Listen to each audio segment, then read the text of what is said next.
Hi guys, welcome to another vlog. So in today's vlog, I'm going to discuss something about Bschool admissions. So typically, when you evaluate a business school, you look at two kinds of data. So you look at some objective data and some subjective data. Subjective data will include things such as the culture of the school, the faculty, the quality of faculty, the electives available. Because these are, subjective. They change based on your requirements, your perceptions. So I'm not going to focus on the subjective things today. I'm going to focus on the objective data points that one typically looks at when one is evaluating schools. So you should ideally focus on 4 data points, which is what I'm going to discuss with you. The first, of course, will be your average GMAT score. All said and done, it does make a big difference, your GMAT score. I mean, that's why you put in so much effort on the GMAT. Now, you see, the average is the average, right? Which means half the people are above the average, half are below the average. So don't obsess too much with the average GMAT. The statistic that you actually want to focus more on is the GMAT score of the mid 80% of the batch. So this will be a range. This will always be a range, and this is where the middle 80% of the batch is placed. So the outliers basically get taken care of. The very low GMATs who got through and the very high GMATs. So as long as your score is in the mid 80th percent range, you will be fine.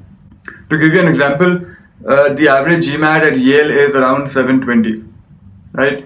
But if you look at the mid 80th percent score at Yale, it will be between 680 and 760. Which means if you have a score like a 680, 690, you can still have a decent chance of getting through, even though it is lower than the average GMAT score. So don't obsess too much over the average GMAT. A more useful statistic is the GMAT score of the mid 80% of the batch. Now this is data that is not always readily available, but if you look hard enough, you will find it for most schools. You anyway need this only for the top schools.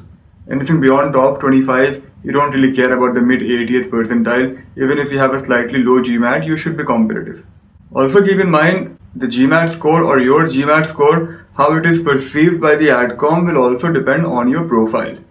If you are from a typical MBA type profile, you work in an investment bank or a consulting firm, you are an engineer, you are an Indian, then they would expect you to have a high GMAT score, particularly the quant score on the GMAT. If you have a non-traditional background, then even a lower GMAT score can get you in because you add the much needed diversity to the batch.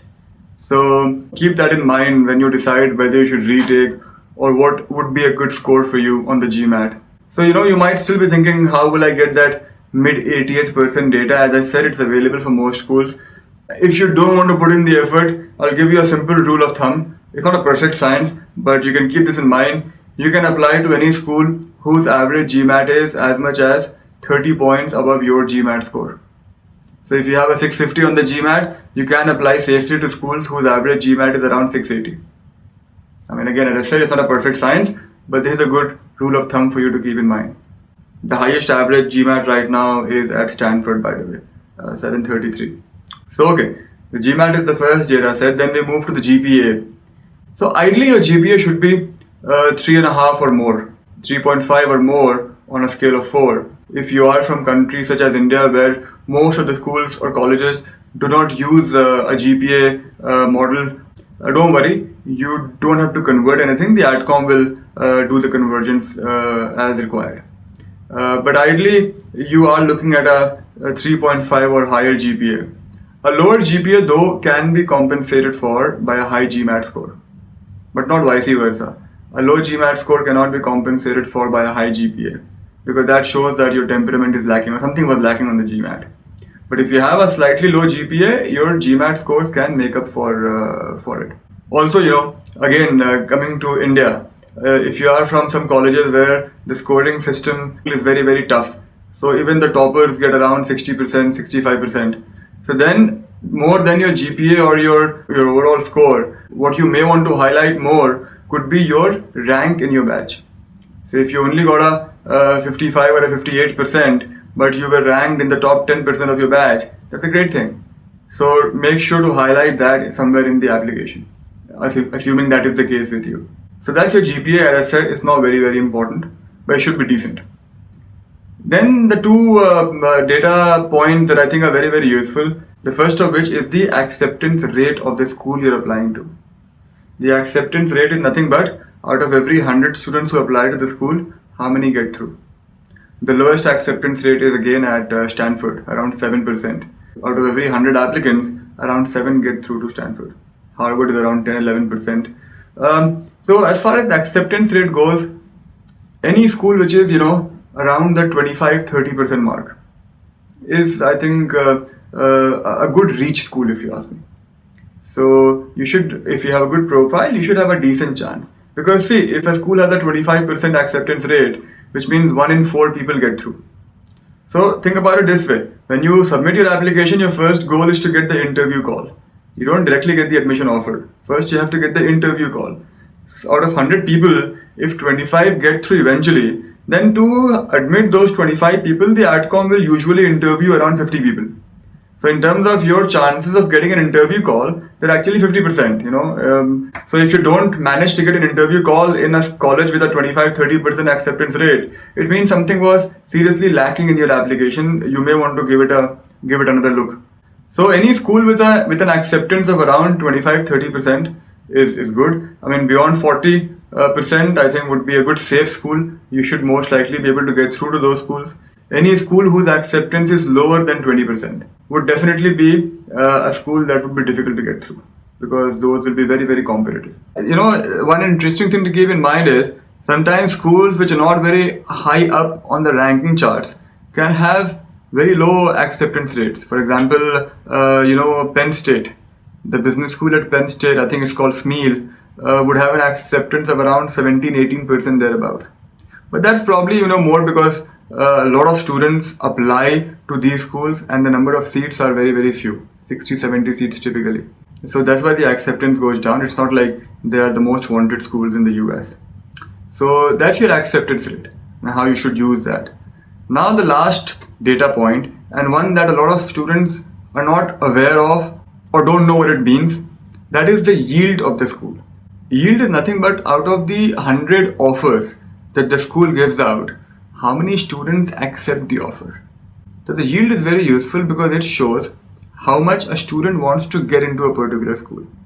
So again, a school such as Harvard, which has the highest yield by the way, would have a yield of around 90%. So there are 10% students who don't choose Harvard. I think in all probability they probably select Stanford, because I can't think of any other school that you would choose above Harvard. Unless of course you get a complete scholarship somewhere, in which case again you may skip Harvard. So you shouldn't ideally. Now the yield is very useful for you in 2-3 different ways. One, depending on the yield of a school, you need to tailor your essays. Especially the essay that's asking you why you want to go to that particular school. For example, if a school has a yield of around 50% or 55%, which means half the people who the school gives admission to do not join the school. The school wouldn't obviously feel very good about it. So then when somebody applies to the school wants to be reassured that if you get admitted into the school, you would go there. I mean, the yield is connected directly to the ego of the school. Think about it that way. And schools are very particular about having a high yield. Nobody likes to be rejected, right? So a lot of the times if the school through your applications gets the feeling that you will not come to the school, it gets the feeling that even if they give you an admit, you will not join that school. Maybe because they feel you're very overqualified for the school, that you will get into a better school, or because you haven't been able to show your interest in the school very clearly, they will not give you an offer. So make sure that if you're applying to a school with a low yield, you put a lot of emphasis in your essays on explaining why that school is a good fit for you and why you would select that school over maybe other schools.